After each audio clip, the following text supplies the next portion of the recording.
Good morning guys, in front of me is ZTE Blade A53 Pro, and let me show you how to activate and use camera timer.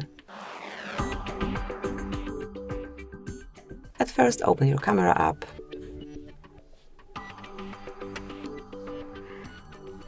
and now enroll more options by tapping on settings, where you will notice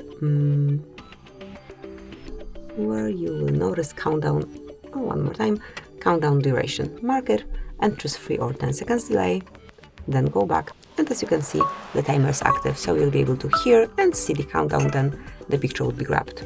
To switch the timer off, click on settings again, select countdown duration and click on off. Then you can grab it simply by tapping. So that's it. Thank you for watching. Please subscribe our channel and leave the thumbs up.